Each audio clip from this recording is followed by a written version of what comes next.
Most Canadians think we can't compete with the best in the world, but this woman proved not only can we compete, we can dominate. Canada hosted the Olympics twice, Montreal 1976, Calgary 1988, and never won a single gold medal at home. We were the only country in Olympic history with that record.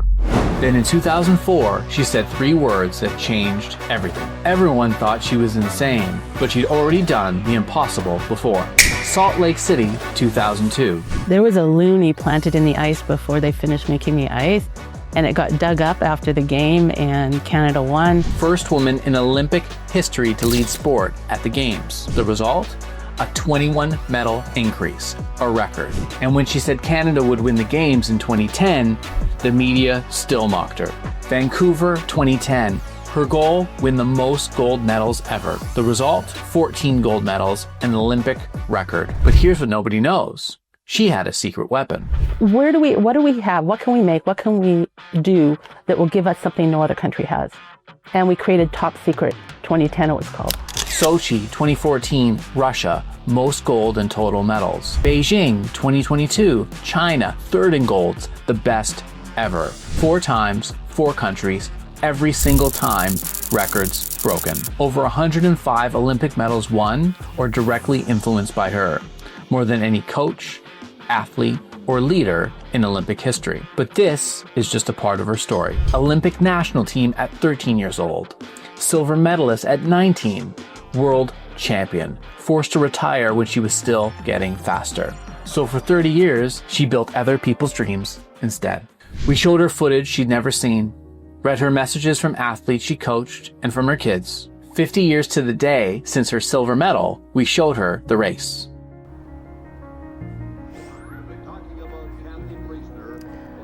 Okay. And I froze in my visualization. I was like, what am I doing here? Is this all worth it? All the sacrifice and all the commitment that I'd made the last several years? But it isn't the medals that matter to Cathy. And whether you win or lose is secondary. It's about how you learn from that experience and continuously get better. And I think live up to your own potential and your own promise. Her playbook works for anything. Sports, startups, your career. Today, we're breaking down her 8-step framework for how to win. And you look around and you say, do we have the best? And you go, they're pretty good. You know, no, they're not the best. You have to surround yourself and your people, your resources have to go to being the best. We as a collective, as Canadians, we can do whatever we want. We can stand up to bullies. So if you want to be world class at what you do, listen up and let's dive in with Cathy Priestner.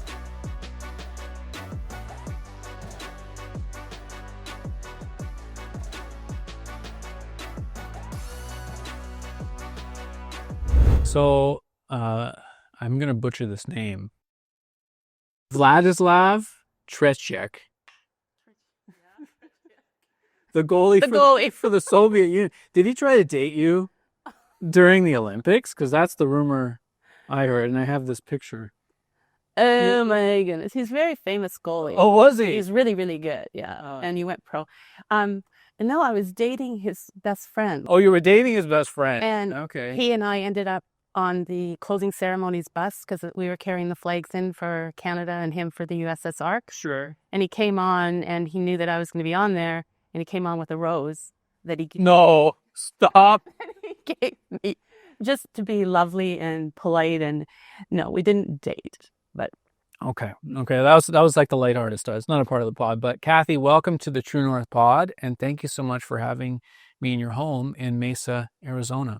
You're welcome. February 24th, 2002, Salt Lake City. It's the gold medal hockey game. I know you were there. Canada versus USA. Mario Lemieux looks at the bench and says, it's our fucking time. They dominate the third period and they win gold for the first time in 50 years. And that energy, that's what this show and that's what the True North pod is all about. Canadians who refuse to settle, who look at the world and say, we're going to be the best. And you're the person, Cathy, who proved that that's actually possible. So you're the perfect person for this show. Because in 2004, Canada had a real problem. We'd hosted the Olympics twice, Montreal 76, Calgary 88, and we never won a single gold medal at home. We're the only host nation in history with that record, and you stood up and said, we're not only going to win, we're going to own the podium. 6 years before the games when nobody believed it was possible. Fast forward, Vancouver 2010, 14 gold medals, the most ever won by any nation at a Winter Olympics at the time. And I think what's really special is you didn't just shift Canadian sport, you shifted the Canadian mindset. And that's what this is about. And that's what we really need right now in this country, in my opinion. That's why we're doing this show. Mm-hmm. But most Canadians don't know your story at all, and we need to tell it. And we're going to get into it, but just like a little bit of background for the audience, then I'll be quiet. Yeah. You were an Olympic silver medalist, the first Canadian woman to ever medal in speed skating, 1975 world champion, 6-time national champion. You made the national team at 13 years old. Then, when you were still getting faster and probably could have won gold at the next Olympics, you were forced to retire at 19, and we'll get into that. Then for 30 years, you built other people's dreams instead. You volunteer coached Bonnie Blair to 5 Olympic golds. You became the first woman in history to head the sports function at Olympic Games. You've done this now 4 times. USA, Canada, Russia, China, every time record-breaking results. So today, I want to break down your playbook for everyone. How you did it, what it actually takes to go from good at something to world class. So if you're building a company, training for something, or trying to be the best at what you do, I need everyone to listen up because this is going to be a masterclass. So again, thank you so much for chatting with me today. You're more than welcome. That was a lot. Okay, so I want to start with the moment that created everything. February 5th, 1976, Innsbruck, Austria. You're 19 years old. You're about to race the 500 meter and potentially win gold. I would love to start by you taking me inside the night before. What was going through your mind? Okay. So that was a long time ago. In fact, 50 years ago. We always were sort of trained to do visualization.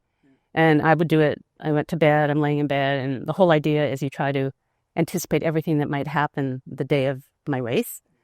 So just what it's like to go into the stadium, see all the people, full stadiums, ice conditions, and the distractions that, we might have. So I'm laying in bed, and I'm going to go through my race. And I'm like, okay, go to the start.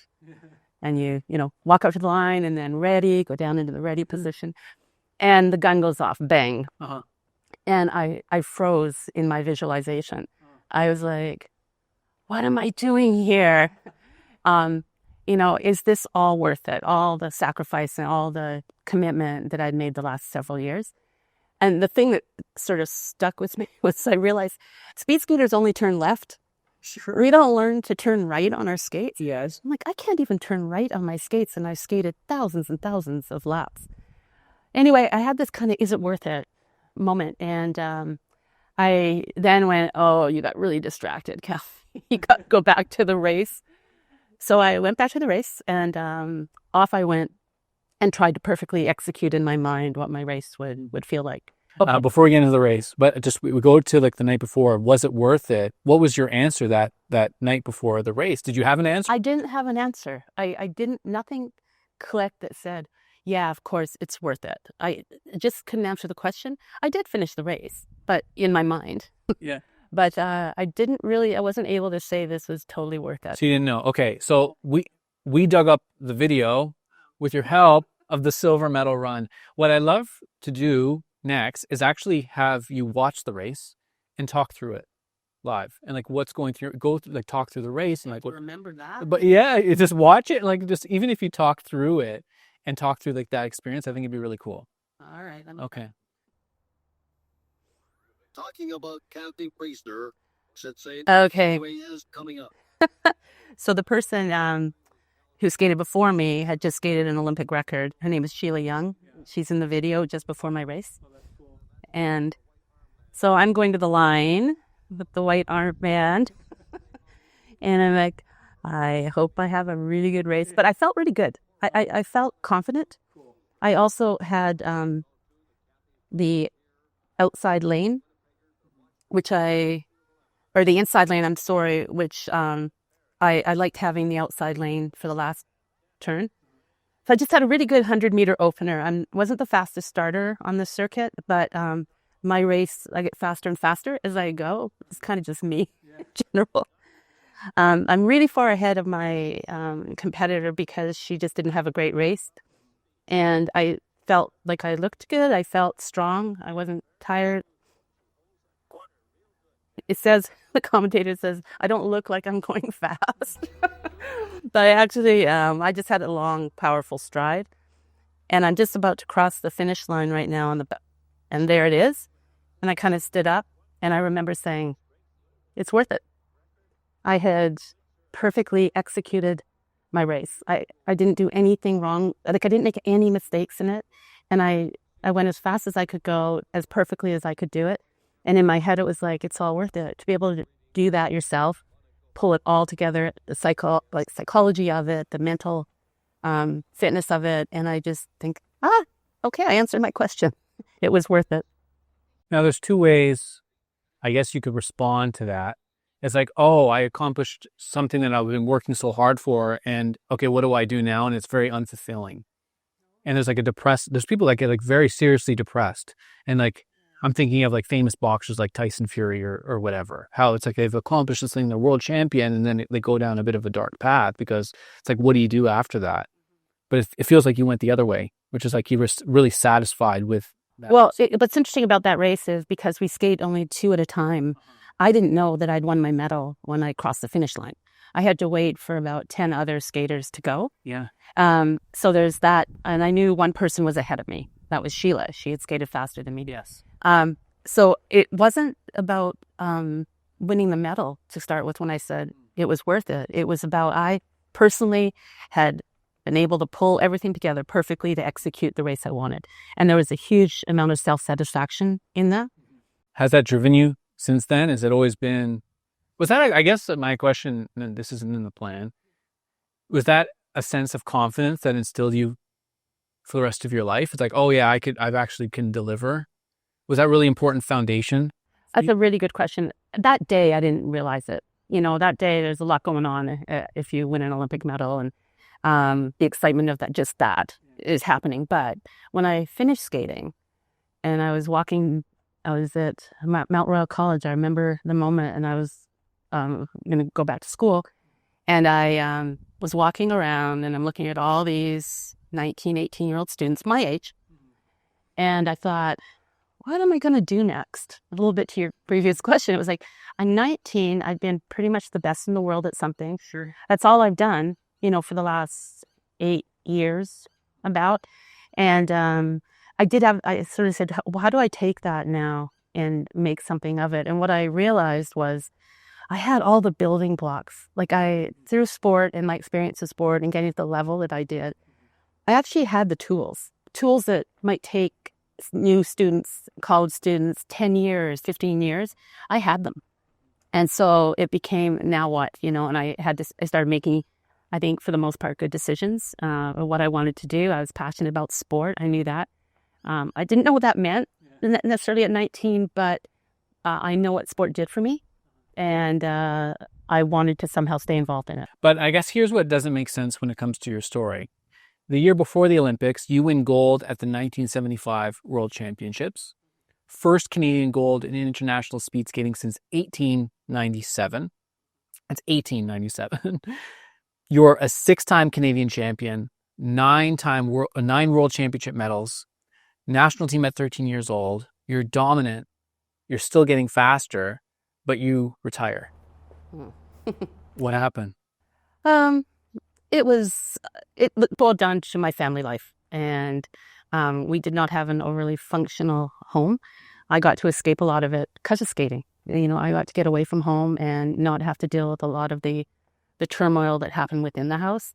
And it was just, in my parents' view, I had done what I needed to do. They thought it was enough, and I needed to kind of move on. it required, I was a carded athlete, so I did get money from government and whatnot, but it still required resources, our personal resources. And there's just no one there to champion, me moving forward, starting with my parents. And so I decided I'd be done. And do you regret stopping at 19? I did. In the moment, it was kind of like I didn't feel there was a choice. Yeah. As I got a little bit older, a couple years, which wasn't very old, but when I got into my early 20s, I would have should I go back and try it again? But I had no support. I didn't have, and then I ended up getting married at a young age, at 21, which didn't last. I had to figure out what I needed there too, but and had my daughter when I was 23. So I got my life changed dramatically. But I'm not going to say that I didn't think often about should I have kept going or could I come back. But it just wasn't the right circumstances. And at home, I guess because you told me in our first chat that it was a bit of an unstable home. I'm trying to put the pieces together of if it was super stable, would you have accomplished all you accomplished? Did that friction and conflict actually push you into this world of hey, I'm going to dedicate myself to this thing that I'm actually interested in, or at least pulls me out of the home? Well, probably my brothers and sisters have all been very successful. We all I look and go, wow, how did we figure this all out? But I also had a coach when I was first started skating, and he played a huge part in my getting to where I got to. He ended up being killed when I was 15 in a car accident. But I don't think I would have made it in skating without him. The turmoil was there in my home. I was very close to my brothers and sisters, which we always had that, I guess, support. But without Ron, his name is Ron Marchuk, without Ron, I would not have gotten where I got to. And what did Ron do for you specifically? Oh, he coached me to become a good athlete, a good skater. He gave me a safe place. He believed in me. He knew my family was challenging, and he even got involved with my brothers, who were both hockey players. They were athletes as well. He just gave me what I didn't have, which a kid needs. You need to feel safe going into your house. You need to know what's going to happen next and not always be wondering. Yeah, you need that as an adult, for heaven's sake, right? So he gave me that. Yeah. And he was tragically killed by a drunk driver, which is terrible. Mm-hmm. When you won that silver, was he in your mind? Oh, sure. I always thought of him. He was a club coach. He wasn't a national team coach. And I went to the national team when I was 13. So he technically wasn't supposed to be my coach, but I never really had another coach after him.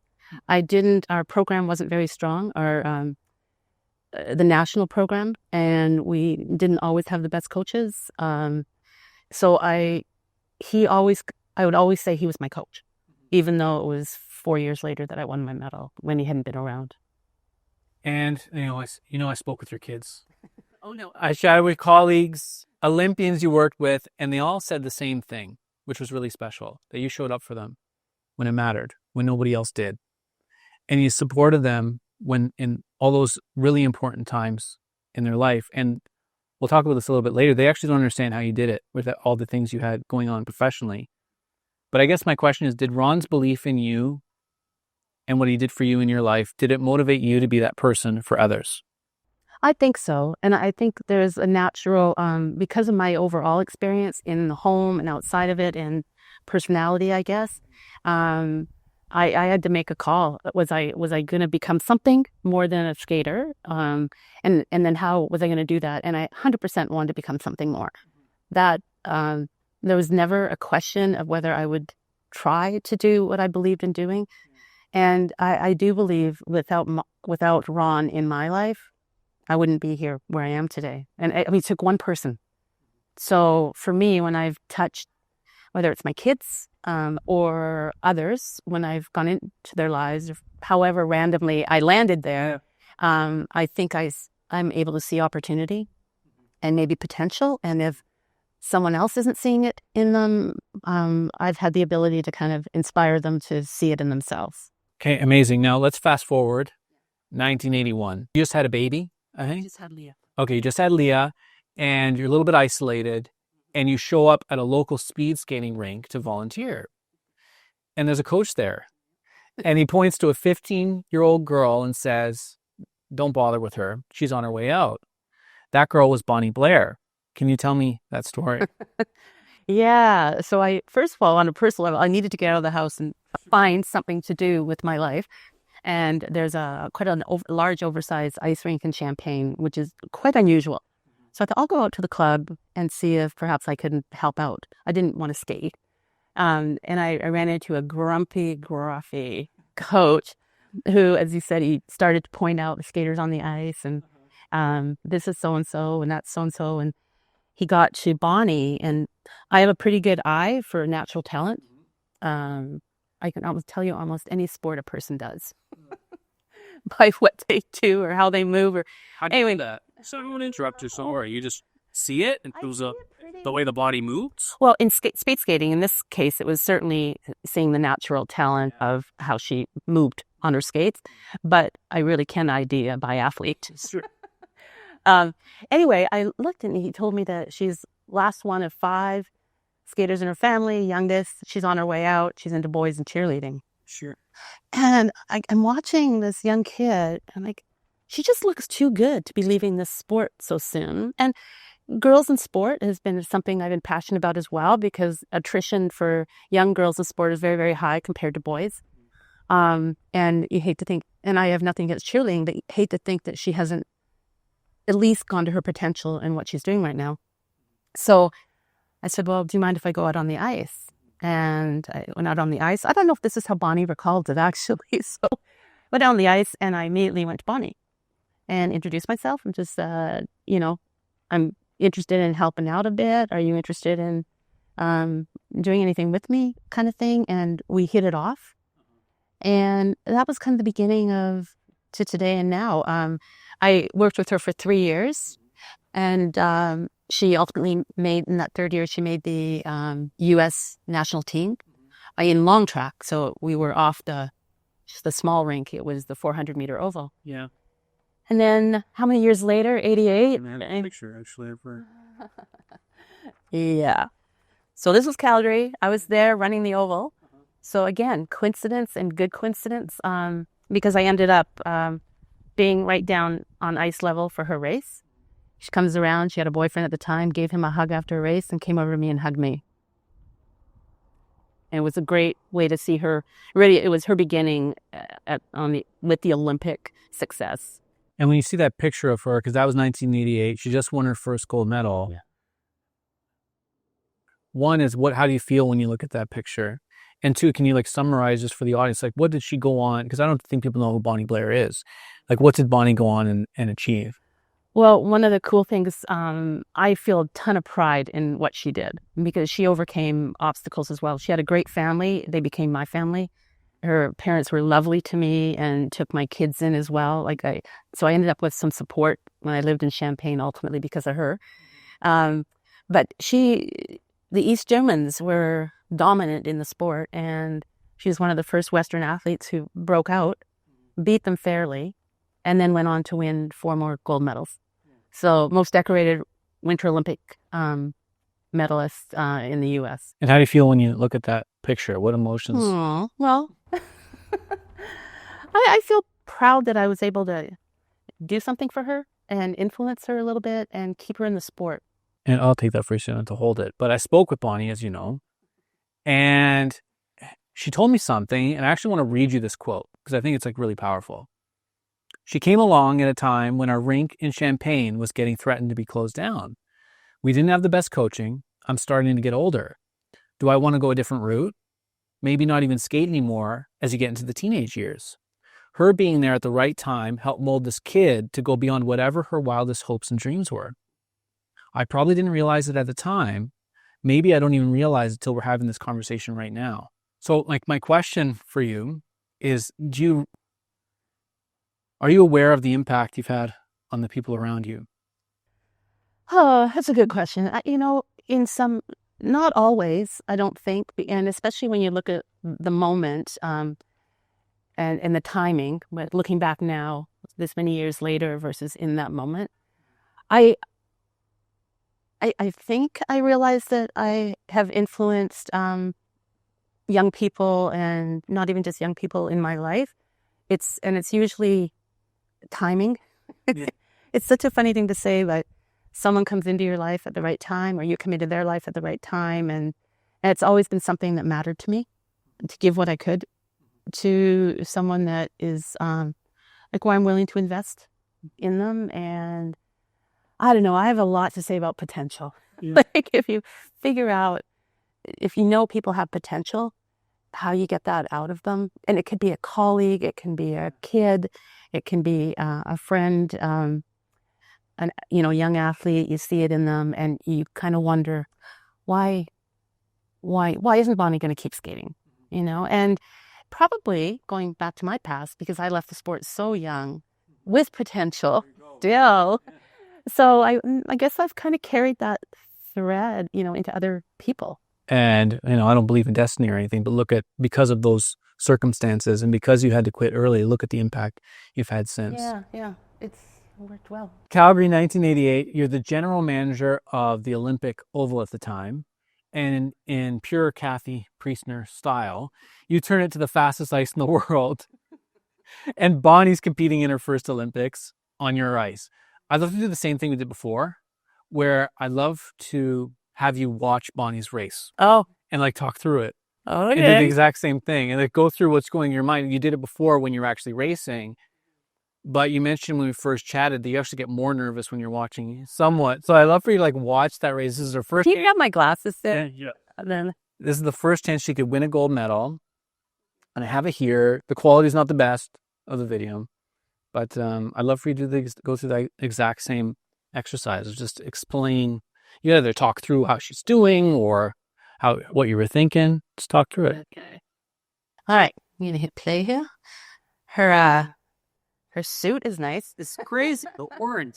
It's very flat. Yeah, but you notice it. I like it. Well, I love the American uniforms. Okay, she has. She's going down on her start. She's got a beautiful start. Oh, she's such a good skater.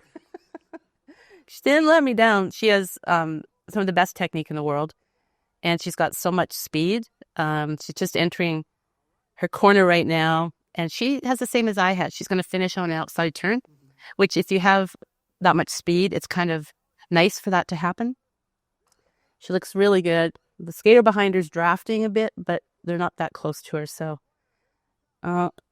she's got a really, really fast time going, and she looks great.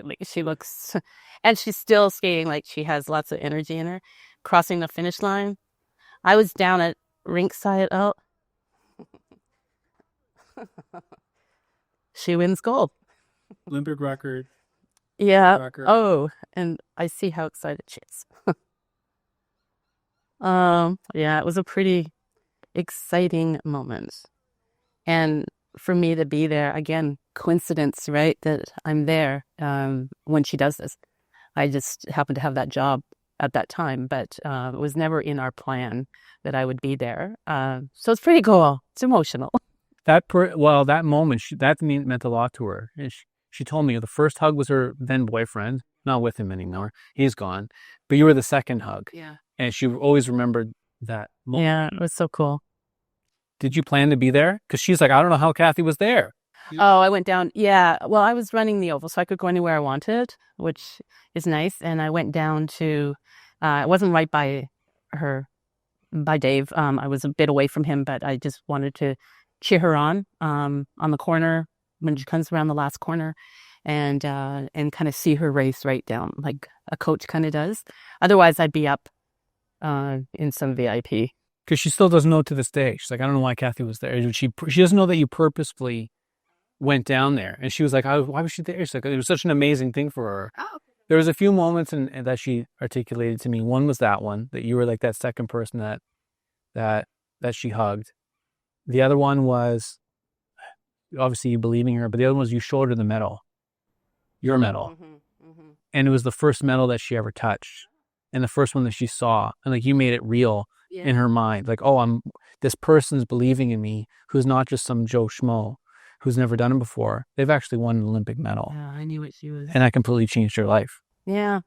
Well, and she went on to win 4 more gold, and she even has a couple of silver in there, I think. Okay, so I was chatting with Todd, and he told me that there's some controversy when it comes to the Lucky Looney in Salt Lake. Can you tell me that story? Oh, yeah. Yeah. Well, I was the managing director of sport for the Salt Lake Games. Yes. And so I was responsible for all the venues. And the ice maker that we used during the games for speed skating was also involved in the ice making for the hockey rink. Sure. So it's right after the games, and Mark comes to me and he says, I got to tell you something. I said, what do you have to tell me?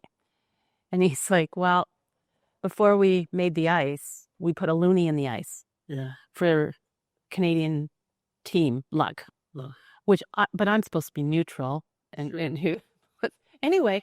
And this is in Salt Lake. It's not like it's in Vancouver. This is in Salt Lake. Yeah, we put a Canadian loony in the ice for people that don't know. Correct. Okay. So where's the loony? And he says, well, we have the loony. Now we're not sure what to do with the loony. So Hockey Canada had heard about the loony. God. And I'm like, what do I do? So in my wisdom, I went to Mitt Romney. And I said, Mitt, I got to tell you something, because I didn't want it to be like we had done something we shouldn't have done. I didn't know about it, and I said, there was a loony planted in the ice before they finished making the ice, and it got dug up after the game, and Canada won, and now we have this loony. And he looks at me, that is so brilliant. Yeah. He said, what do you want to do with the loony? I said, well, I think the Canadian team would like to take it for the Canadian Hockey Hall of Fame. And he goes, it's theirs. And no problem, Cathy. Like, he was very nice and good about it. But I didn't want them to think we had done something against the U.S. or anything. But anyway, he thought it was brilliant. It was such a good idea. And that's where it is now? I believe so. Okay. Yeah, I believe so. I thought you were going to bust it. it out. I thought you had it. I'm like, oh, I thought you were going to pull it out of your pocket. No, I couldn't do that. I couldn't do that. At this point in your career, you've been building champions for 20 years. You coached Bonnie. You managed the Calgary Olympic Oval. Then in 2002, Salt Lake City, you become the first woman in Olympic history to head the sports function at an Olympic Games. And you helped the U.S. achieve the greatest medal increase ever, 21 more medals. Then, 2004, Vancouver wins the bid for the 2010 Olympics. And this is the beginning of Own the Podium. But in Montreal 1976, Calgary 1988, twice Canada hosted the Winter Olympics, 0 gold medals at home, the only host nation in history with that record. So, what was the fucking problem? Well, I mean, it was, I think, just a total systemic problem for sport in Canada. And being I'm not going to call myself a victim, but being a part of being an Olympic athlete at the time in Canada, I didn't get what I needed. I didn't get what the American athletes were getting. I didn't certainly get what the Soviet and East Germans got for support, for money, for all of it. And it was better, in 2004 for sure. We had a better sports system, but it wasn't great. And we're putting our athletes out there and saying, your results aren't great, but we're not giving them great, for them. So I got approached and asked if I would, after success in the U.S., they bring me back to Canada. Yeah.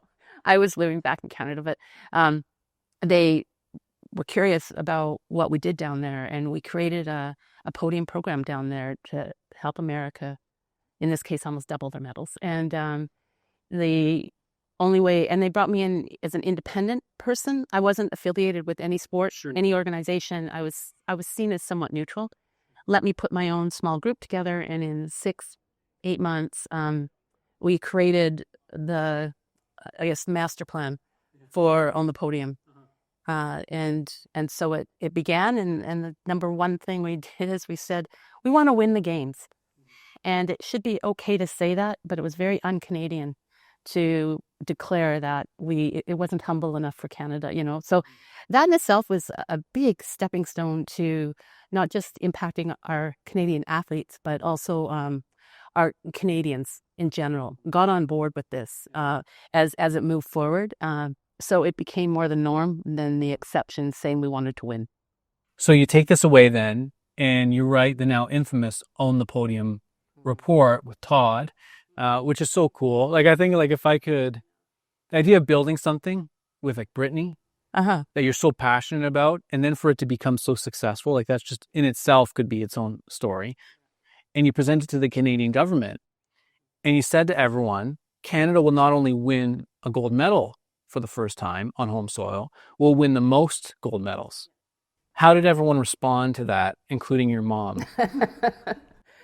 Well, my mom thought I was crazy, which is my typical mother. But why would you put yourself out there like that? Why would you say something so bold when you don't know, and we've never even won one medal on home soil? So that was my first. And then I had to do a press conference after we had gone to, along with the Canadian Olympic, Mark Lowry was the guy who brought me in to start with, and get up there and talk about the program, because the federal government was interested in doing this. The Canadian Olympic Committee was interested, and VANOC, the Vancouver Organizing Committee, had a vested interest.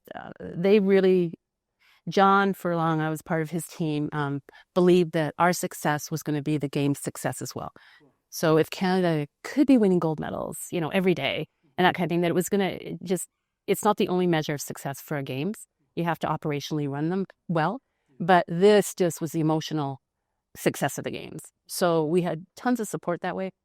But I remember at the press conference, I think it was Brian Williams, who I knew because I had been an analyst and worked with him, and said, how can you get up there and say this and be confident in it? And I said to Brian, I think I remember saying to Brian, you got to trust us, because I think we have sort of the architecture around this program that we're proposing, the methodology around it. It's possible. Now, if we don't get the money, it's not going to be possible. If we don't have the right people, it's not going to be possible. But we believed we could do all of that. And so I put myself out there. We did. It wasn't just me. It was, and I think that's something unique about Own the Podium was there was a whole team of different organizations who wanted to believe in this goal of winning, including all of the national sport organizations that would be impacted by it. Some of them negatively. Some of them might not be getting as much as others that had been. We can get into the whole program, but so it was a nice collective goal in the end. Let's fast forward to Vancouver 2010. Okay, yeah. You're working, even implementing this program. It's the first week of the games. It's not the best start. The media is mocking you in the program and saying things like "own the fourth place." Canada was really good at that, but anyway. Their athletes aren't winning.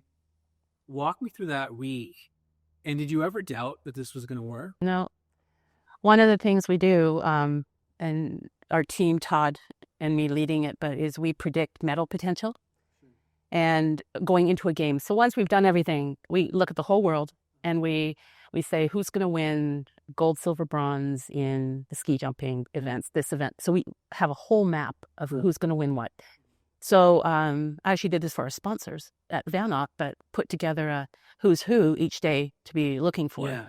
Turns out the program, the schedule, heavily favored the Canadian success in the second half of the games, not the first half. Yeah. We weren't going to win medals in ski jumping. We weren't going to win medals. So if they had read our stuff, you would see that mass majority of medals came in that second week.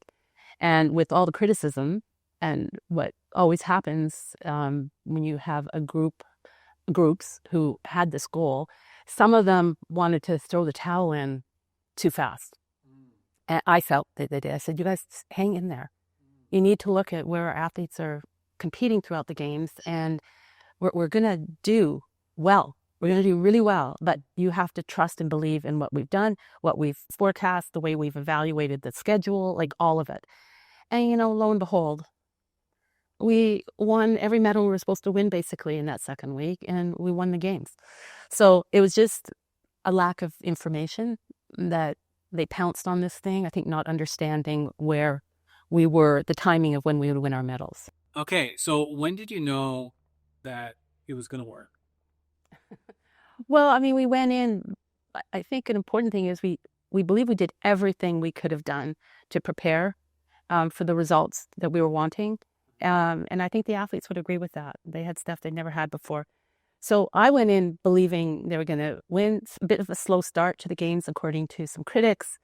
And I think the reset, because we didn't win our first gold medal until the third day, was Alex Bilodeau's race in the moguls, like men's moguls. And for like, we expected him to medal. And he did, which is always nice when that happens. But he also had a personality and energy that raised the games another level after that win. And I think it inspired the Canadian team psychologically and whatnot. And then ultimately we went on, obviously, to win. But for me, that was the moment. Okay, we had him. He's supposed to do it, and he did it. And that's often what Canadians weren't doing in the past. They might be a medal potential, but they're coming in fourth. So he did it, and I just think he inspired the Canadian team to rise to his level. And I guess he brought that swagger and that confidence, which is super important. I wanted to ask this earlier, and I forgot, and just remembered. That initial hate you were getting in week 1, why do Canadians do that? What's that about? What's going on? Like, why is that? Do you think it's a Canadian thing or no? Like, I'm not entirely sure. Well, all Canadians don't do it, but personalities always factor into anything you're involved with and doing. And some people, have the half full and half empty cups all the time, the same theme. So I think it's just the people who, some are afraid if they've bought into something and it's not going to happen. So maybe a bit of fear in jumping, sort of bailing last minute. Our team was pretty unwavering. Vanok, John Furlong, and Dave Cobb, they were unwavering. They never, and I have to say it's, huge for me, they never doubted me. Now, I was an executive with them. Now, I wasn't directly involved with Own The Podium anymore, but Todd was to the end. And I had their support. Again, someone to support, he was always a good thing. And they were pretty unwavering. And I could explain why. If people didn't want to understand the whole situation, they just missed out in not knowing what was coming. And in the end, 14 gold medals, an Olympic record, the most ever won by any nation at a Winter Olympics at that time, from a country who couldn't win one. When Canada clinched it, where were you and what were you feeling? And did you get emotional at all during this process? Yes, we were emotional. Were you? Because I actually don't know how you were going to answer that. Because part of me is you have a very methodical approach to things. So I'm like, oh, okay, done, job done. Or was it an emotional experience? Well, Crosby scored the winning goal, right? So I was in our box. I was a senior executive with Vanok, with the organizing committee. And I was sitting beside one of my colleagues, Dave Cobb, who's a huge hockey fan. He got recruited out of the Rogers, like the Canucks. He was the CFO there, and he came over to Vanok as a senior executive. I'm sitting with him, and he's all like going crazy that we're in this third period and we haven't won. Game chills. And then we both, because it was overtime, Crosby. So, and I'm sitting beside Dave, and I'm like, Crosby hasn't done his thing yet. Like, something has to happen because I don't think he played the way as well maybe as he has other times. Anyway, and so Dave's like, yeah, and I'm not going to use the word that you use. Okay, whatever. Anyway, comes out, and I think it was like 10 seconds into that overtime.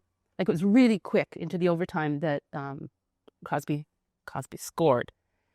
And we were like, because it was the whole Vanok senior team in this box.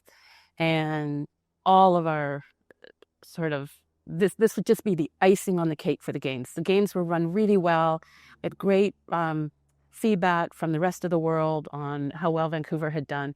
And for Canada to win the games on the last day was just one of those moments he scores, everything erupts, everyone goes crazy. I mean, Chris talked about, "Oh, Canada's being sung everywhere." And Dave and I lift each other, just went kind of, but it was also a huge moment of success for us. And I think for people who didn't believe, and there always, doesn't matter what you do, how good you get at it, there are people like that. And we kind of ignored all that. Like, we stuck, and even Dave, who wasn't part of, he's hugely part of the money, because he did a fantastic job raising the funds and getting the sponsorship for Own The Podium. But he saw the value of Canada winning, and he stuck by it, and he supported it. And those who didn't, too bad, I guess. But we just always believed it was possible. And, the men's hockey team, the women's hockey team contributed obviously to that as well. And 12 other medalists, I guess. Yeah. So yeah, it was an exciting time. I mean, it's our national sport, hockey, basically. And it was fun to see it end there. Well, it has such an impact, hockey. For people that don't understand, that aren't Canadian, Yeah. what those moments mean. Yeah. I can only imagine that feeling of being a part of that and knowing the impact of it, because everyone knows where they were with that goal, the goal. Yeah. Yeah. So I can only imagine how that felt. It was fun to be there. Yeah. But, here's what I want to know, like, why I'm here. Like, if I get anything from this conversation, like, this is the most important thing, is how do you win? Because you've done it your entire career. USA, 2002, 21 medal increase. Canada, 2010, 14 gold medals, Olympic record. Russia, 2014, number 1 in gold and total medals. China, 2022, 3rd in gold medals, best ever. And what I want you to do is walk us through your framework. And what is the playbook that any athlete, founder, entrepreneur, or anyone could really use to achieve greatness and win? I know you have an 8-step framework. I would love for you to introduce it to us, and then we'll dive in step by step. Okay. Of course, do it. So we, I think we had a few unique things that happened to create Own The Podium. And I'll get to the methodology in a sec. The first was that we were able to have partners. It wasn't only about the Own The Podium group. It wasn't only about the Canadian Olympic Committee. It wasn't only about Sport Canada. And it was also we just had so many groups want to be part of building this. So that in itself was an achievement. It never really happened in Canada. We tend to work independently. I don't know why, but we're too individual about big things, because you can't achieve big, great things without people and without enough the strength that you need to do it. The first part of this methodology is analyzing the historical results. And in our case, we looked at trends in other nations, other countries. And we would take the countries that were the strongest in those sports and try to get a really strong idea of what they were doing. And ironically, a lot of our sports didn't know. Yeah. It's so not having that understanding of the level that other countries are at makes it almost impossible to compete with them. Okay. So we did that. And I've used this word, but we were able to do an independent review. And that's step 2. So step 1, because I want people to be able to follow along step by step and then apply it to their personal life, whatever they're doing. So step 1, how to win. The 8-step framework. Step 1 is analyze historical results and trends. And that's what you do. Okay. And so let's move on to step 2. So step 2 is an independent review of each sport. And the key word there is independent. In the past, you have groups, people who people feel are biased or influenced by a certain, whether it's a sport or an organization, and I'd been gone from the country for years. And so I was seen as independent with no attachment to any one sport. So I was able to bring international people to the team who again are independent with expertise that we didn't have in the country. So that was huge, having that non-biased perspective. And on the bubble. Yeah, exactly. Okay, so for founders or for entrepreneurs, if I was following along, step 1, you look at the historical trends. Step 2, there's an independent review. How can this be applied to an entrepreneur trying to build a winning business, steps 1 and 2, or anyone trying to achieve something big? Well, I think the first two are really figuring out where you sit, Yes. right? Okay. Where are you compared to your competitors? And in the case, if your competitors are fellow Canadian companies or whatever, where do you stack up? How do you stack up Okay. against them? And if you don't know that, you're not going to be able to figure out how to beat them if Yeah. you're trying to beat them or you're trying to grow. Maybe that's a better choice of words, like if that's what you're looking for. So I think having a very, very realistic view of where you sit in your world is really important. And those would be the first two steps. Okay, amazing. So after step 2, what's step 3? So once we knew where we were, then we had to look at the opportunities that were out there and the challenges that we had. And one of the things that, number one thing we had to do is we had to find a way to increase our medal potentials. We didn't have enough. Yes. Not nearly enough in that moment. Back And medal in 2000. potentials, if translating that, athletes that you think could win In 2010. Yes. Specifically in 2010. That could get either bronze, silver, or gold. Correct. Got you. Yeah. Okay. So we had to figure out how to do that. And the way to do that was we needed strong coaches. We didn't have a lot of our coaches were being recruited off around the world. Got you. In general, I feel like the sports system, and I've heard this now in many other sectors, that we lose our best Canadians. The most talented end up in other countries. And sometimes we don't get recognized until we've gone somewhere else, achieved something somewhere else, and now we can come back and I guess share, which happened to me. And I think the same, so our coaches we call performance enhancement teams. That's the crew around the athlete, like who's the physiologist, the sports science, the sport med, nutrition, all of that. We were a C level probably at best in 2004 when we looked across all winter sport. We just didn't have the best of the best for the most part. So we needed to build some of that. We had time to build some capacity in that area. And the other is we had to go out and recruit and get our coaches back if they've gone, get our top scientists if they've left. And so that was important. Okay, so after you identify the opportunities and challenges, what's step 4? Well, what it's recognizing is what do we have right now that has the potential. So if we go to 4, the targeted sports was very non-Canadian. It was deciding we focused on, at the time, it's changed now a bit, but at the time, we're an ice country. We're really good in ice sports, pretty good in ice sports. We could still get better in ice sports, but we knew that the ice sports had to be taken care of, and they had to be at a level that their competitors were at or beyond that.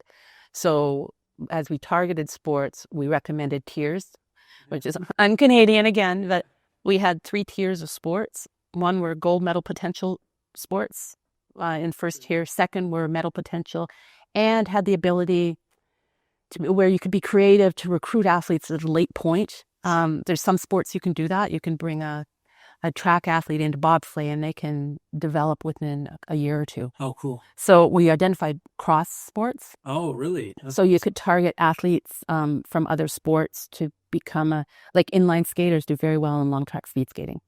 So we went out to inline skating, and in some cases, even hockey players could be quite good speed skaters. So finding those opportunities was big, and that hence we got our targeted sport list. And the bottom list, the third tier, were highly unlikely to medal. Doesn't mean they can't or won't, but the where they're at today, where they were at that point, it was not enough time or too much. Too many things had to happen for them to be able to medal. Sure. So, and with that, we did the potential medalists by each targeted or tiered group of sports. Yeah. So step 4, recommend the target sports. Yeah. Founders and business leaders, they face this too. They can't do everything. What's the lesson here about focus? And how do you decide what to cut and where to focus your attention? Well, I think if you have the right information and you know exactly where you sit, in our case, it's where we sit in the world in winter sport, the smart thing to do is to target, but it's so un-Canadian. Yeah. But we made a choice and a decision that we wanted to win the games. So every time we were making a decision about whether it's targeting where the sports are tiered, who the athletes are, and so on, it all came back to winning a medal. Yeah. So that's the biggest focus Canadian sports ever had, I think, because otherwise you're trying to do everything for everyone. Yes.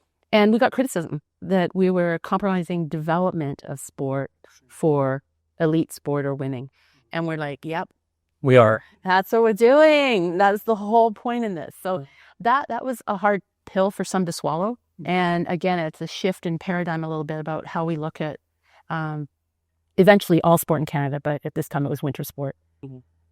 Was it hard for you to make those choices, or at least to deliver the message? Or you knew it was what had to be done? Well, we knew that half the sports probably weren't going to be happy, Sure. and half were going to be elated. And so, but from my perspective, again, being kind of independent and having a focus, winning, it was easy. At the time, we had a sport that was just so far behind in the world that there's no way they were going to medal. So then you say, well, okay, are they worth, do you fund them? Do you take funding away? So there's uncertainty among the sports a little bit. We never recommended taking existing funding away. We knew we'd have to do this program with all new money. Okay. We'd have to keep what we had. It's Got the it. top up. Yeah. Uh-huh. Yeah. Which isn't bad. And was Todd helpful in that with his data? Oh, yeah. Yeah, I'm sure. I don't know exactly who did what, but that's the feeling I get, that Todd's very analytical and he's supported with that perspective, and this is where you're going to place your bets. And then maybe that's the lesson for founders of leverage the data you have at your disposal and leverage that analysis, and then focus your attention on those really important things where you believe you could win the most. Well, it's an evidence-based way of doing something to be able to justify it, I think. If you've got the numbers, if you've got the, we use what we call key performance indicators, which is a common term in industry and business. And we had what was our gold medal profile for every sport. So if you ask Todd, he's the one who did it all, but we can tell you exactly if you think this athlete or expect this athlete to win gold, they have to have these this profile. They have to be in this bracket of profiles. So they have to have there's lots of indicators, but a simple example to give here would be power output. If you're a sprinter in speed skating, if you're not at this age or in this stage at this level, you're not going to be able to you're not going to get there. Yes. And the key performance indicators they're the ultimate gold medal potential KPI, but there's ages and stages along the way that you expect athletes to be at through their athletic career. So it's if you have all that knowledge and information, it's pretty easy to make the choice. And fair. We talk about fairness. Is it equal? No. But again, we had the luxury, I feel like we did anyway, of saying, you're right. This isn't right now. This is not contributing to developing a young figure skater. Yeah. But this is hugely contributing to having a gold medalist. Yes. Figure skater in 2010. So we had that because everyone bought into that goal. It made the tough part of this easier, I would say. And I'm not saying that I didn't get criticism or we didn't, or that people were happy all the time. Not at all. But the overall selling of it all is, we want to win gold medals or medals. Combination. And does that go into step 5? So step 4 was you recommend the target sport, and it seems like that goes hand in hand with step 5, which is identifying your medal potential athletes by sport. Yeah, well, you've got the sports, and then you might have a sport that has only one athlete. You might have a sport that has 10 athletes. So you need to figure out those pools and how ultimately you're going to support them. So the by athlete was one of the processes, I would say, that has never ever been done before in Canada. It was, first of all, I think people, or sports didn't look far enough ahead Yes. at where they wanted to be. And then what do you need to be there? So, and this program was never about feeding the masses. This program was a very targeted program, and the new resources that came in were going to be directed to medal potential athletes and medal potential sports. And what's the lesson on step 5 in terms of, you identify those medal potential athletes? What's the lesson for like a founder in terms of like how to make the right bet? How to make the right bet? Well, again, you go back to where are you at, and if you want to be the best, you have to have the best, and you have to look around you and say, do we have the best? And if it's a company and it's a group of your staff team, and you look around and you say, do we have the best? And you go, they're pretty good. No, they're not the best, maybe. So again, this is about having the goal of being the best. You have to surround yourself, and your people, your resources have to go to being the best. And and you can look in any workplace. There's mediocrity in lots of workspaces, but they don't want to be the best either. No. But if you're saying you want that, you gotta bite the bullet a little bit. And I know for me, my career, my whole life, I believed in surrounding myself with people who are better than I am at everything I do. Maybe not at the overall leadership and sort of managing of it, but I would never hire someone that I thought would threaten me, or I'd never think I'd be threatened by someone who's better than me. Yes. And I think that's an important for building teams and whatnot. Not being afraid of bringing in the best, and they should be better than you. You're not going to be an expert in every part of your organization, but finding that formula, I guess, is really important if you want to be the best. I love that. That's perfect. Okay, so that's step 5. You identify the medal potential athletes.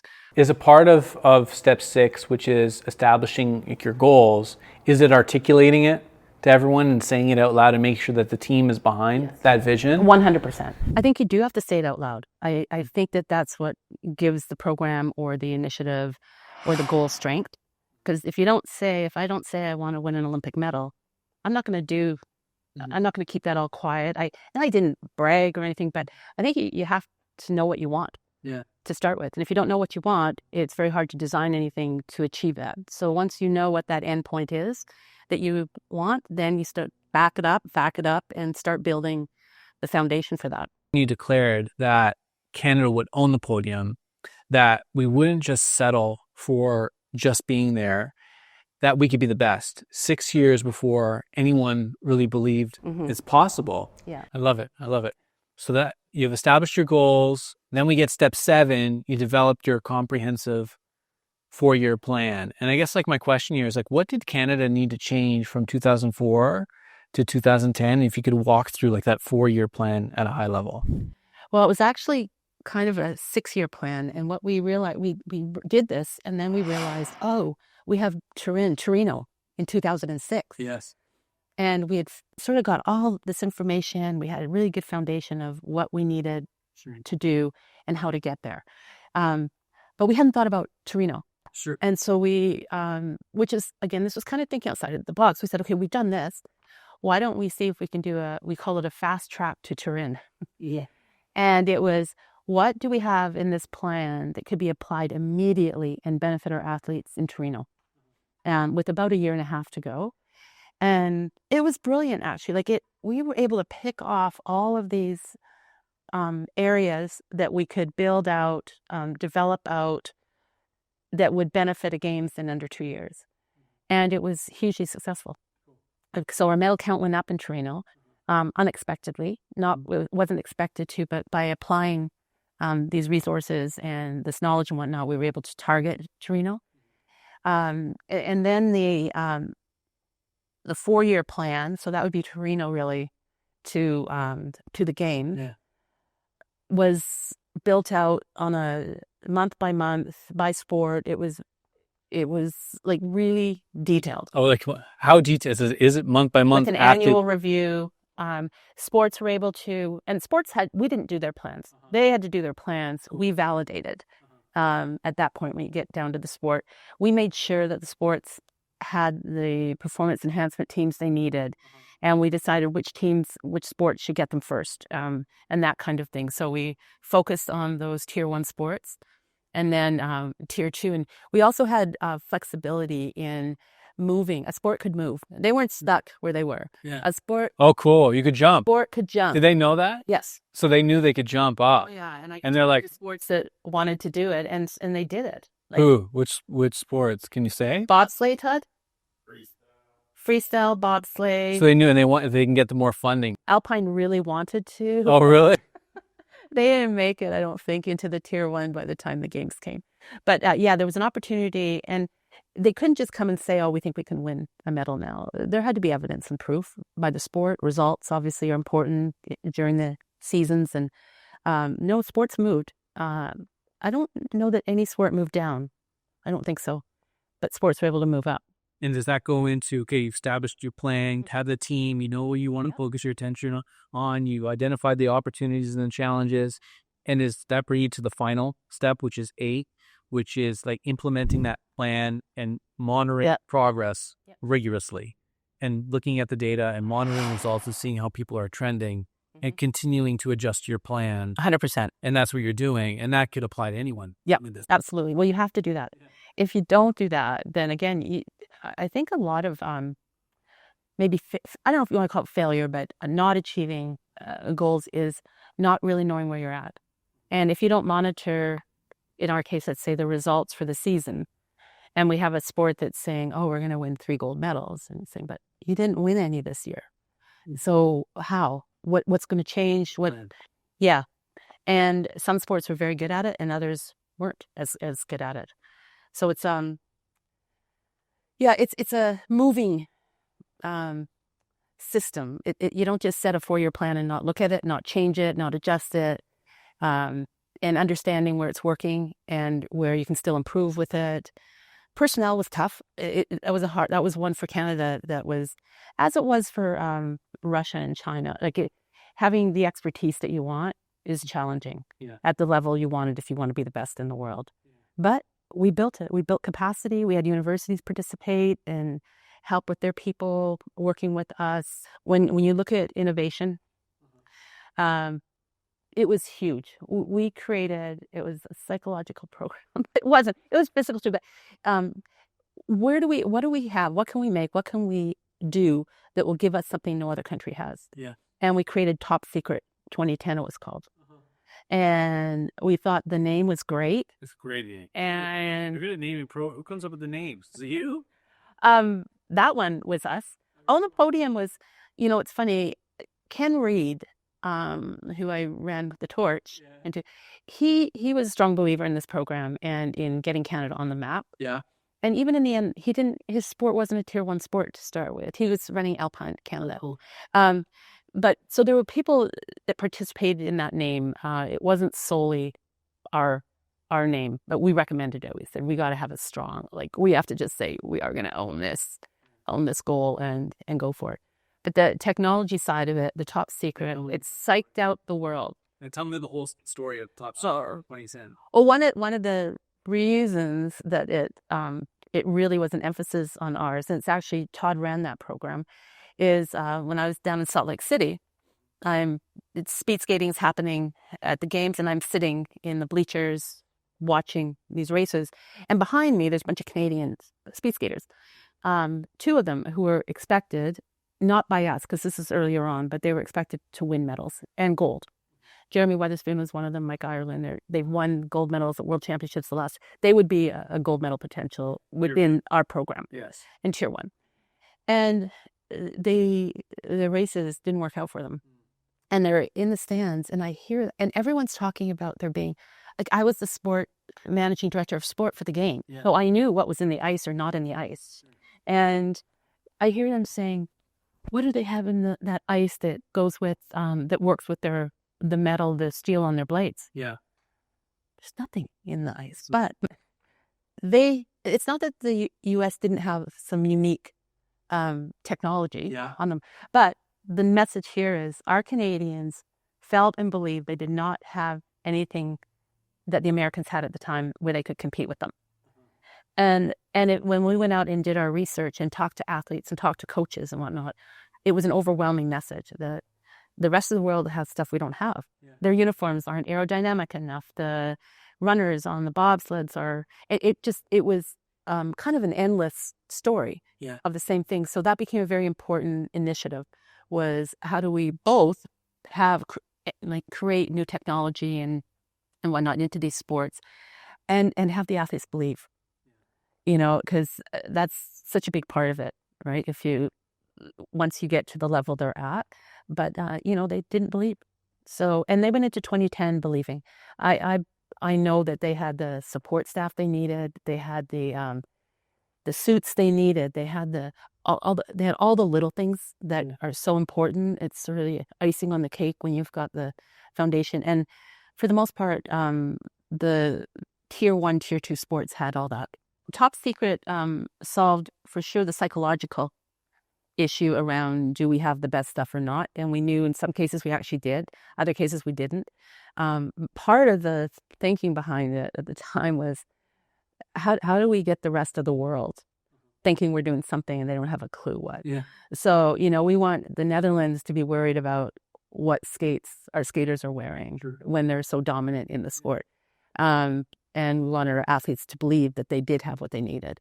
So the internal, like within Canada and the Canadian athletes, making sure that they had what they needed and more. Sure. As much a part of that was letting the rest of the world know this program was existing and was being built. So it was fun to see how they would come in looking at us and questioning. Anyway, I thought it was a brilliant initiative. And how much of the initiative was real, where it's like, oh, you're getting this real equipment that helps, versus the mental aspect of it? Well, they did get the stuff. I mean, there was a lot of research done, partnered up with, I don't know, 18, how many universities, Todd? I think like 18, 20 universities across the country partnered up with us. We had an ice expert group, we had a snow expert group, and that all related to how to do the fastest ice possible. We had our ice maker engaged in it. We had an aerospace wind tunnel. Yeah. Use the NRC, I think it. That's pretty good. I remembered that. Anyway, used the wind tunnel and had their scientists involved with it for air resistance and whatnot. So in the end, we could have the right waxes. A huge thing on snow sports is that in itself. And the top countries know exactly what they're doing every step of the way, and we didn't. We didn't have the right waxes. We didn't have the right testers. We didn't have. Yeah, it goes. Every little piece has a lot of detail to it. But yeah. But yeah, Top Secret was it was kind of brilliant, and our sponsors liked it because that's why. Yeah, it is, and the sponsors liked it. Like the Bells of the world, big, huge sponsor for Own The Podium and for VANOC. But it right up their alley. Yeah. Right, their technology and wanting to be the best, So it was fun having that component to expose our sponsors to as well. They loved it. Thank you for walking us through the 8-step framework. I think it's so important. I was saying this off camera.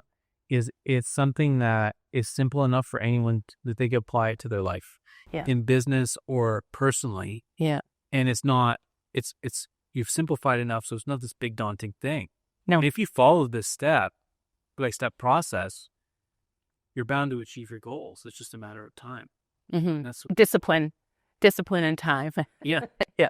Okay, so last few questions here. Yep. Canada, it has less money, smaller population than the US. You couldn't outspend them, and obviously Canada can't now. What's the lesson here for underdogs? How do underdogs win? So you're suggesting Canada was an underdog?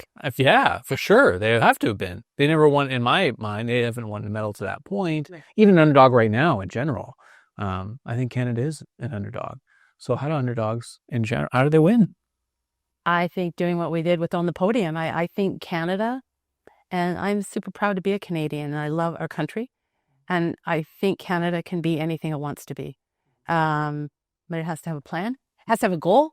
And it has to have a plan. And, I've heard, I think I mentioned this to you before, but some of Mark Carney's recent speeches and all that's happening in the world today, we can overcome anything. And I don't even like to say overcome. I think build. I think we're able, if we have a targeted program, if we believe we've got the resources and the people, we can do anything we want, underdog or not. You know, and an underdog being a smaller nation, I don't know if that's an underdog. It has unique challenges, but also has, it's probably easier to get some things done in a smaller country. So we proved with Own The Podium that we could beat the rest of the world. We beat the US, we beat the Russians, we beat the Chinese, which is global markets and how everything works in industry and business. Those are all your big competitors too, right? You got to figure that out. And the other piece of it is figuring out how to partner, figuring out how you're not doing it yourself, because you're probably not going to be successful if you think you have to do it yourself. I'm glad you brought that up because I almost forgot to ask this. So you're running this program, you're coordinating hundreds of people across multiple organizations, national sport federations, the Olympic Committee, the organizing committee, sponsors, the government. I spoke with Jacques Thibault, right? And here's what he told me about your ability to get stuff done. Okay, here's the quote. She's the only person I know that would fire people and people would thank her for it. She doesn't push people. She has a rare ability to bring people along and not tell people, but bring people to understand what they need to do and bring it back to her vision. And that's special. That is special. So what's the lesson for other people out there who need to lead, who need to bring people together and get things done? I would say kind of, I think that you can have a vision, you can have, but you have to paint the picture, and you have to know enough that people will trust you and want to latch on, and that's a skill. You know, everybody can't maybe do that, but I feel for me, because I just kind of think big. I'm not overly aggressive. You know, I wouldn't say that. I don't think anyone would say that about me, but I'm good at vision. Like, I like having a vision. I like seeing what's possible. The Oval's a perfect example. When after the games in '88, the media were all over. This was the white elephant of the games. What does that mean, white elephant? It means it's going to fail. The facility's going to fail. Really? All the other facilities they thought would be okay, but an indoor oval, no one, first one of its kind. So there was nothing to model after. There was nothing. I went in as GM, and there's nowhere in the world to go to see how this has been done before, because we were the first ones doing it. And I remember thinking, sitting there very inexperienced, but going, we can be the best in the world in speed skating. Why not? We weren't. We were really low on the, like, we had one potential medal in Calgary for the games. And I said, sort of media coming to me and saying, Cathy, how do you think this did, you know? And I said, give us 10 years, which is kind of the lifespan of an athlete going into their elite years. So give us 10 years and let's see how we do. And I hired a world-class coach who was not part of the national program, because the national program didn't have the right enough coaches, they didn't have a plan. They didn't know how they're going to use the oval. They thought they'd never want to skate in the summer. Well, there's ice year-round in there if you want. Like, you need to embrace change. And maybe I'm good at helping people get on board with change. And we had to rethink how we trained for speed skating, because now we had a 400-meter oval inside year-round. And we had to take advantage of that. Anyway, 10 years later, you go to Nagano, we win gold, silver. In the women's, we were, all of a sudden, we were on the map for speed skating. And then go to, just think of the next games was Albertville. We had Nagano, and then Salt Lake. Yeah. And we came in again with medal potentials. We came in with a strong team. So they were one of the tier 1 sports going into 2010. But I think having that, the oval, we became number 1 nation in the world in 10 years later, basically, or right on the rise to become the number 1 speed skating nation in the world. So you have to think outside of the box. You have to be bold, a little bit. And then you have to be very, very pragmatic about how it's going to get done. Do you have is it a natural ability to inspire that change or get people to embrace change? Or is it just because you're so pragmatic about everything and you have such a good plan, you're able to communicate that people get on board? I think there's a bit of inspiration in that. I know it's kind of fun to have big goals and think that you might win the world. It's cool if that's something you want. I mean, not everyone wants to achieve that way, but I think for me, it's a combination of my style, my leadership, experience a bit, and I've always been able to build a really, really good high-performing team. Yeah. So, and people have wanted to work with me, and so you bring in the best, and you have a big goal, and you achieve it. Okay, I love it. I think that's a good transition to the next question. And this show is about inspiring Canadians to stop settling and to go for greatness. What's your message for Canadians out there? Well, I think I maybe have a personal one and I have a collective one, perhaps. I think that as individuals, and I always try to instill in my kids, you got to believe. You have to start with believing. You have to start with risk-taking a bit, confidence, creativity. But you really, if you do it right, you can do pretty much anything you want. You might not, my daughter might not have become an Olympic medalist or an Olympian as a volleyball player. She was a volleyball player, but she tried it and she went as far as, she could go, wanted to go. And she had ingrained in her, I think, that I can just keep trying and try to get the job done. And that's half the battle. You don't have to win. Yeah. But if you've done your best and gotten to where you want to go personally, that's really important. And I would say to Canada, I said it earlier a little bit, I think that we as a collective, as Canadians, we can do whatever we want. We can stand up to bullies. We can come together, use our brains together, cross-pollinate.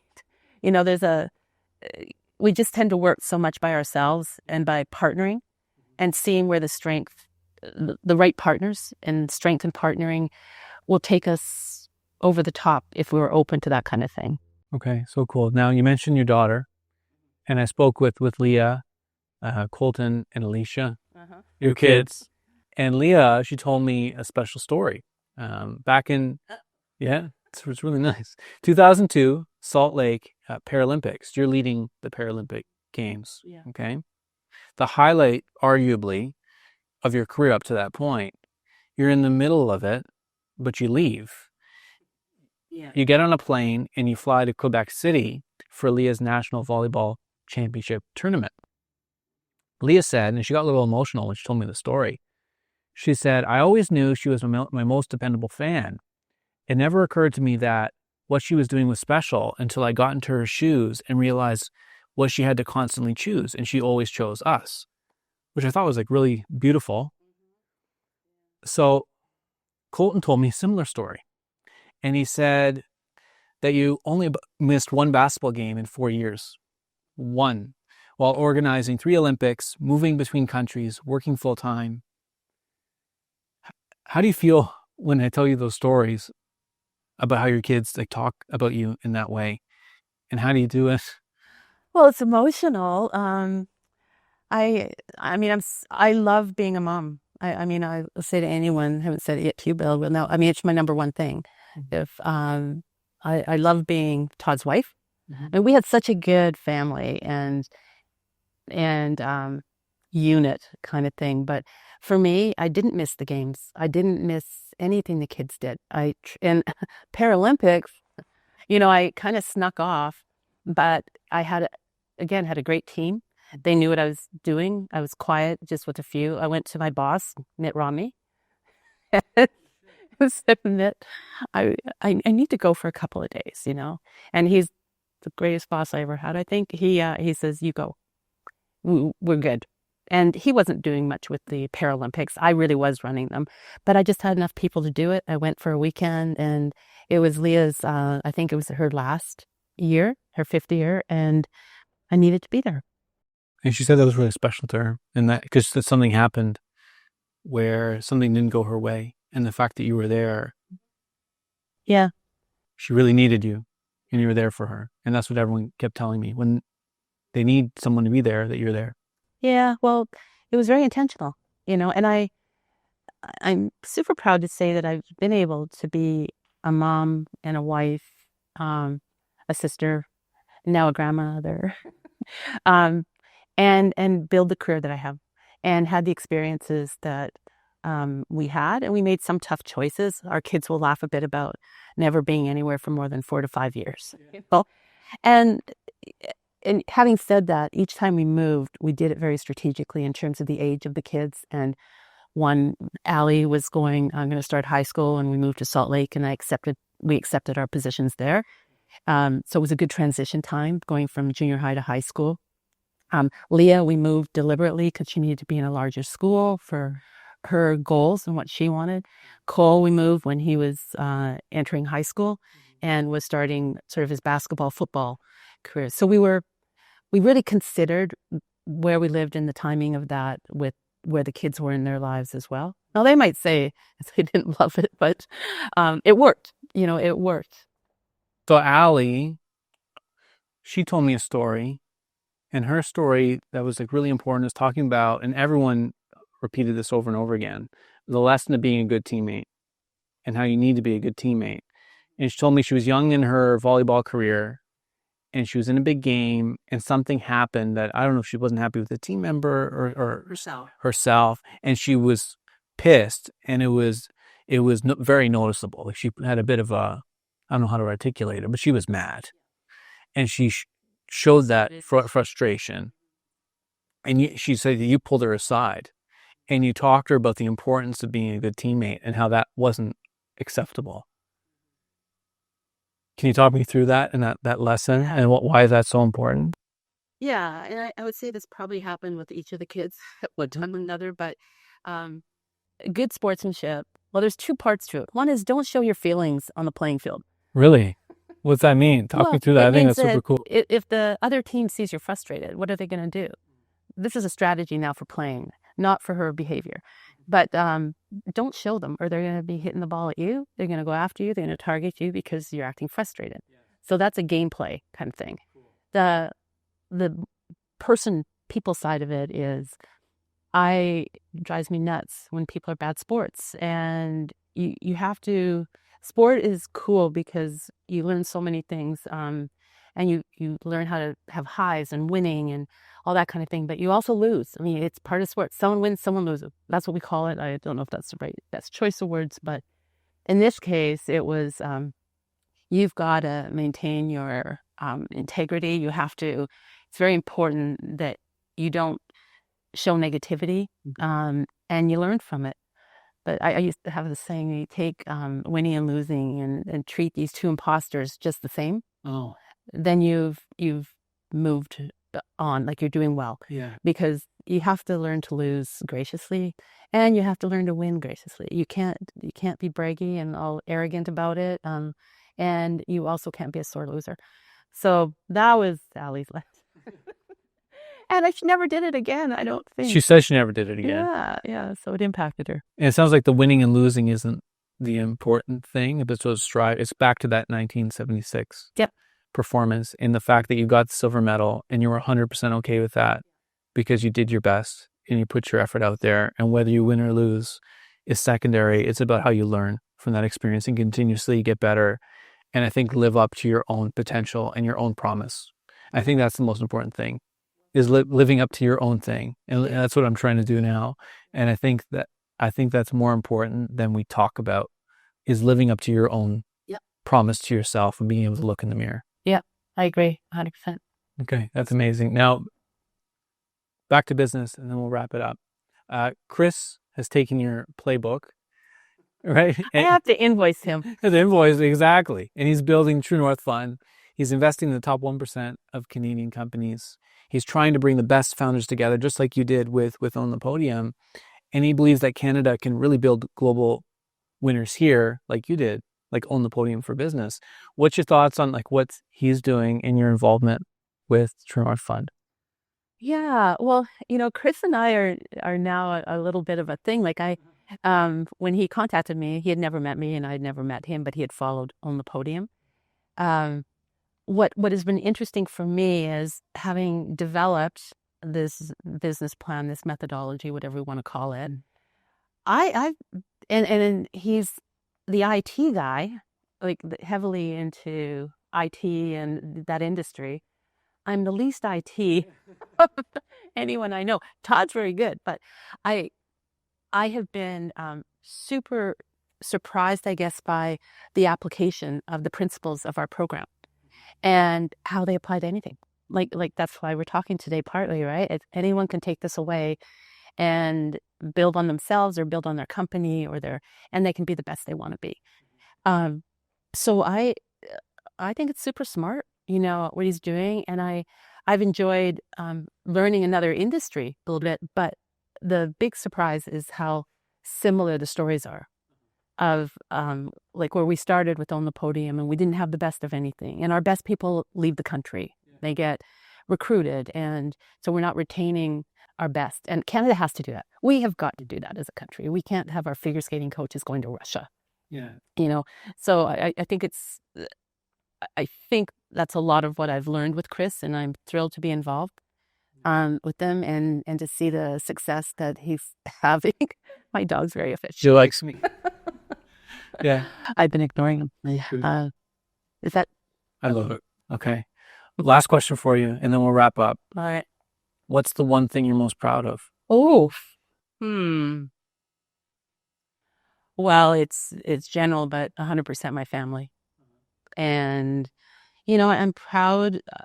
I didn't have the best role models at home growing up. And it was very intentional for me throughout my life to be the kind of mother I thought I should be. Not perfect, by any means. But in the end, I feel like I've been able to be a really big part of our family, have the career I want, but being able to put family first. And I still kind of do that today. The family's different now. We're all spread out all over North America and stuff. But it's for sure being a mom and a wife. And a good sister, They said that even your kids though said that you were always home on Sunday making dinner. Yeah. And they still don't understand how you do it. I know. They still don't get it.